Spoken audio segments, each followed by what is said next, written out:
It's your boy OG Parker. You can follow me at OGX Parker on all social media. I'm in here with Hip Hop Weekly. Go follow them on Instagram, Twitter, and everything. Let's get it.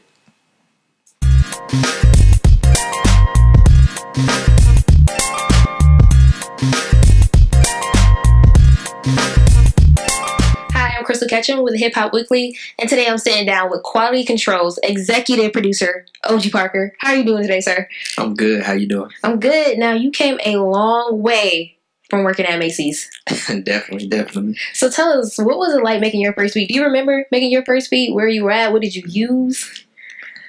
My first beat, I think it was on FL in FL Studio, probably in 2007 in the 7th grade. My homie had the demo, and I was at his house, and I was just messing around with it. 7th grade. Yeah. Wow. Now, how have you evolved since then? I mean, I was really just messing around back then. So when I got in high school, I got it again, and that's when I started getting serious with it. Okay, so the question every aspiring producer wants to know: how did you get on? I mean, I really got in with OG Mako. He got signed to QC. Mm-hmm. So when he got signed to QC, I just started coming around, and then I just started working with the Migos and Cinco, and everybody at QC, Rich the Kid, and it just happened naturally. Now, OG Michael, he's pretty quiet lately, so what's your relationship like with him now? Oh, that's still my brother. He's overseas, so you know what I'm saying? So he's it's a little different. Okay. Yeah, he kind of switches vibe up, yeah. So once you got signed to Quality Control, what was that like? They have some heavy hitters on there, so. Yeah, it's crazy. I mean, it's like a family over there, so we just always over there working. You know what I'm saying? There's somebody in the studio every night. Lil Baby, Yachty. Migos sometimes, they're on the road every day, but sometimes they pull up too, everybody's working. How many beats are you making a day under Quality Control? I don't know. I've been kind of a little lazy lately because I'm trying out different sounds a lot because I'm trying to work on different genres. So I'm trying to do at least 2 or 3 every day. 2 or 3? Yeah. Really? Okay, so being in the studio with Migos and Lil Baby, what's that like? What's the vibe like? I mean, it's really free. Everybody's chilling. It's not a strict environment where I'm just playing beats and they're no, yeah. We're in there having fun, drinking, making fun of each other, laughing. It's really hanging out with my homies. Now, at one point, I heard you say when you approached the Migos, you had to come at them with 10 beats and they only chose 3. Oh, yeah. I mean, I played beats for Quavo and he ain't picked none. You know what I'm saying? It just depends on Does whatever. Does that hurt a little bit? Oh, no. You ever try to persuade him? Okay, listen to this one more time. Nah, I mean, if it's not his vibe, he's not feeling it. I just let him do whatever. He'll pull up another pack from some other producers and just keep going. We working. Now, I also heard at one point Quavo said to you, "This sounds like something Jay-Z would use." When he said that, what went through your mind? I mean, I was that's dope because that means that I can make different types of stuff, but it just made me want to make every single genre. I wanted to make trap, real hip hop. I just want to do everything, just to have it all in my arsenal. Now, okay, at that point, hearing him say that, did you ever think, okay, when I make a beat, maybe I should cater toward them a little bit more? Yeah, definitely. It made me realize that I need to have a pack ready for every artist I'm working with. In your opinion, that doesn't feel like it stubs your creativity because you're catering to a certain artist? Nah, because when I'm making beats, I just go in there freely, and whatever I make, if I go in there and I make a Migos beat, then I'll just, put it in the Migos folder. If I go in there and I make some Katy Perry type beat, I just put it in a pop folder. I just do whatever. Have you ever at one point made a beat with someone in mind? Yeah, especially if I'm in the studio. Me and Cinco and Lucci, we'll go in the studio and I'll cook up something right there in front of them.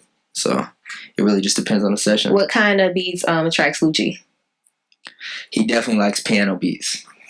And he likes beats that evoke a lot of emotion because he likes to talk about his past and real life experiences. So when I'm in with Lucci, I like to try to make something a little emotional but still hard drums. Okay, so 40 has Drake and Aaliyah had Timbaland. Is Lucci like that for you? Have you found that artist yet? I feel me and Lucci definitely kind of got in the door together, for sure. But QC is my home, so I came in with a lot of those artists as well. Can we expect a joint mixtape from you and Lucci? Me, him, and Cinco, we trying to put something together. You know what I'm saying? It's Is it in hard. the works now? Yeah, we trying to put something together. We got a couple songs, but Do we have a release date? A first single dropping? nah, it's not official like that. We're just working. You know what I'm saying? Okay, so I don't know if you heard this, but at one point there was an artist that came out and said the reason why music is whack today, it's not because of the rappers, it's because of the producers. Hearing something like that, how does that strike you? He tripping. Like, I don't know. You must know who I'm talking about. Yeah, I know exactly what you're talking about. I don't know how you can say that. I feel like the beat is just as important as the words. So, you know what I'm saying? Like, I feel like us producers, like, we make a lot of beats every day, so you can't blame us. Like, the artist is picking the beat. It's 50-50. Yeah. So what's the common misconception about producers? I feel like a lot of people think producers are like some little nerdy kid in the basement just making beats all day. Like, I feel like a lot of producers are cool people, you know what I'm saying? We just have a love for music. Okay, so Sony Digital actually said this. I said it right, Sony Digital. He says producers don't get the credits they deserve. So he's actually starting a producers union. Is that something you would be interested in joining and being part of, a producers union? Yeah, I mean, I would have to hear more about it. I don't really necessarily know exactly what that entails, but do you feel at times you don't get the credits you deserve? oh yeah, definitely. But you made so many hits. Why is it still like that for you? I mean, when your time comes, it comes. You know what I'm saying? Like, everybody has their moment. Like, you know, Metro, he went crazy. You know what I'm saying? He got his time. He going crazy still. Him, Southside Team 88. You know what I'm saying? Like, a lot of people had their time. So I'm just going to keep working until mine comes. Speaking of Metro, is he actually retiring? Are you?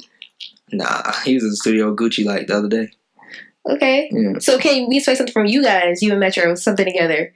That'll be fun. I don't even know him like that, so I don't know. But is that something you aspire to do? I mean, yeah, it'd be dope to work with him. He's dope for sure. So who have you been in the studio with lately? You know, I have like a home team, so like I'm always working with my brothers. So like Deco, T, Smash David, Golden Child, Dre Got Juice. Like, you know what I'm saying? I have like a real close like producer community that I stick with, and we cook up like every day. Okay. Anybody out there you're like, okay, I see you and I kind of want to work with you soon. It may not happen now, but artist wise or producer wise? Both. Well, artist first. Artist wise, I want to work with her. Really? Yeah, she's real dope to me. Have you stepped into the R&B realm yet? Yeah, I got. Besides Chris Brown, like. Yeah, I got 3 songs on Jacquees' album, 4275. It's about to drop. Yeah. Is that something you're more interested in now instead of hip hop? I mean, because you like the R&B, keys. yeah, but I like it all though. I'm not gonna lie. Like, I want to be on everybody's album.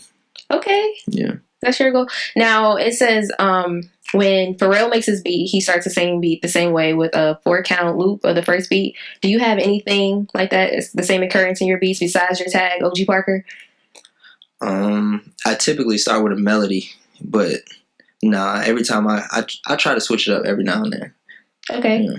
Now I saw you put on Instagram yesterday. You're starting a label, Neutral Records, right? So tell us more about that. Yeah, I want to start a label called Neutral Records in 2019. I want to sign some artists and some producers that I really believe in, and I feel like can help the game out. You know what I'm saying? Like, I feel like I have a very good ear for music. So, my question is, how is that going to work with you being signed to QC and then having your own thing? How does that work? I mean, the Migos are signed to QC, but they got Wire in the label who has like Mango Fool, Migo Domingo. You know what I'm saying? It's like totally separate. It's like 2 different entities. It's not going to interfere because it's a totally separate artist.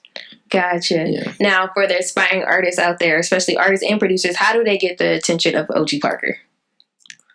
You just got to put in the work, and if you make good music, it will be noticed. So they can't slide through DM or send you an email? I mean, you can, but me and my managers get so many emails every day. It's going to be hard for us to just like pick out a single one. Okay. So the fans want to know, what are you working on now? What can we look forward to? And everything. I'm in a EDM trio with 2 of my homies, Deco and T Romano, and we just got a single deal, and we're about to drop our first single called Trouble in the City. It's coming very soon. Trouble in the City? Yeah. Tell me more about that. And EDM, that's new. Yeah, it's like electronic music. It's like a whole different vibe. Was that something you were always interested in? Yeah, I have remixes that I dropped in like 2012 on my SoundCloud. Yeah, I've been doing the electronic music for a minute, so. Now, getting back to the music, We heard Walk It Like I Talk It and Slippery. When you heard those in the studio, did you know those were going to be hits like that? I was sitting in the studio with them. Like, I just be sending beats to people, so I didn't even know it was coming out. Were you surprised they were blown up like this? Yeah, it's crazy, especially because I wasn't there. So, like, they just hit me up and be like, oh, yeah, you got one on the album. And then it comes out. Really? Yeah. That has to be good. Yeah, it's dope. Okay, so let the people know, where can we follow you? You can follow me at OGX Parker on Twitter, Instagram, SoundCloud, everything.